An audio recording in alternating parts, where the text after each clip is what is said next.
This is TWiT.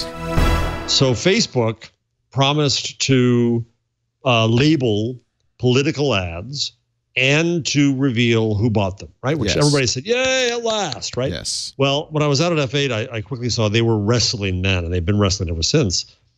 So when the New York Times advertises their coverage of a topic, the effort to scale this made Facebook want to say political ad. New York Times has a SFIT over this, and other publishers do too. But Facebook kind of didn't know what to do about this. So they just announced, just as after we started on the air, they changed their policy. So now, a couple of things. One, their label is going to be paid for by, which is great, which should be on every ad alive. Every ad everywhere should have who paid for this. I agree. I agree. And then B, they're going to have to figure out how to segregate political stuff from news. And that's actually harder than it sounds. Well, wait a minute. Scale. Because the New York Times is not paying for that article on Facebook. No. The New York Times does pay for things. That was the point. The New York Times does pay to promote its coverage. Nick Kristof covering. But hasn't it always said that paid promotion or something on Facebook? But now it had to say political ad. And they also required that you had to give your passport to say who it was and prove you were an American citizen buying this ad. But that's not political ad. That's journalism. That's therein lied the problem. Therein lied the problem. Well, but it isn't a political ad. It's journalism. I know, well, but it's hard to who's a journalist.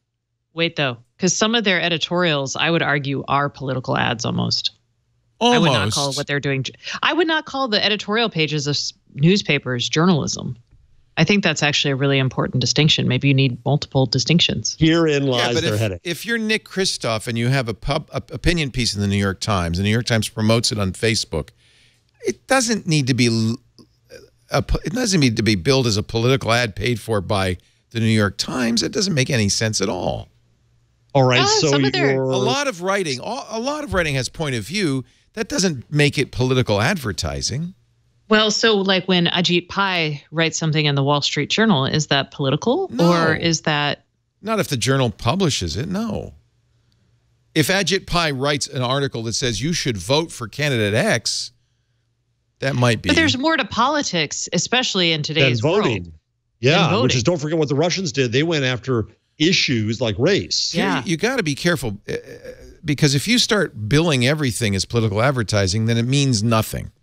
I couldn't agree more, and that's what they're facing, and that's what they realized. The world pushed them to a solution. They said, okay, we'll label political ads. Then the way they wanted to do that was to say, if your bought ad is about all these things, that's political. Well, if it's about coverage of that thing, that's one remove, and they didn't know what to do with it, and they went through about 2 months of the publishers just screeching.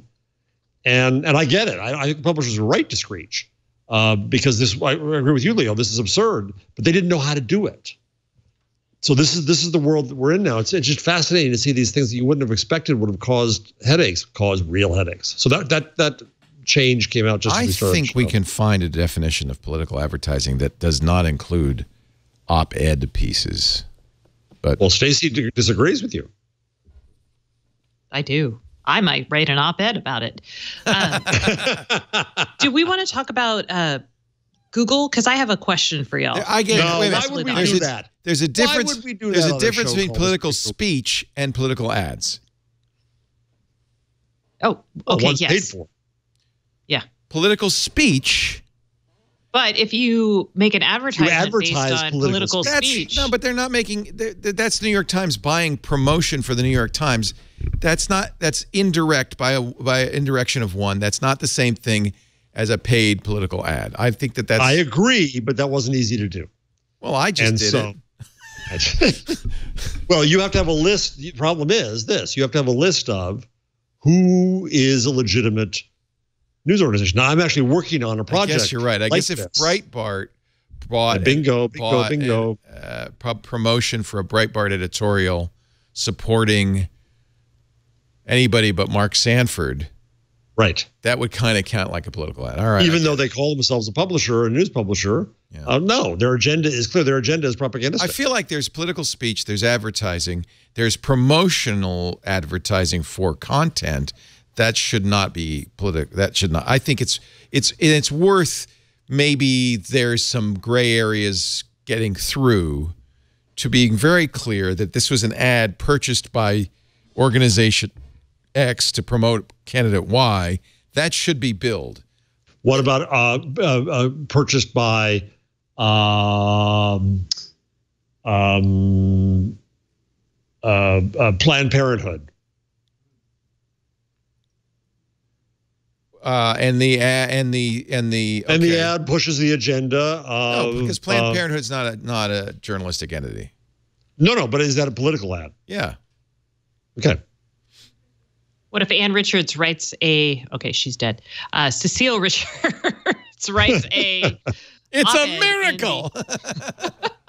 Op-ed. Op-ed's never a political ad. That's just a political speech. Okay. Political speech is protected. That's the other thing. You're going to have a very hard time. Well, they're not saying that it's not. I mean, they're not saying they're not going to run it. They're just saying they want to label it. Right. That's right. I mean, okay. That's like those people who argue that their free speech is being violated when they get fired for being a jerk on the job. Does it dilute the value of those labels if you put it on too many things? Maybe not.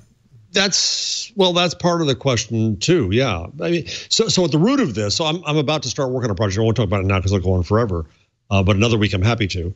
That looks at what is quality news. You have to start with what's news. You have to look at the signals of quality. And I'm not saying there's one size fits all at all.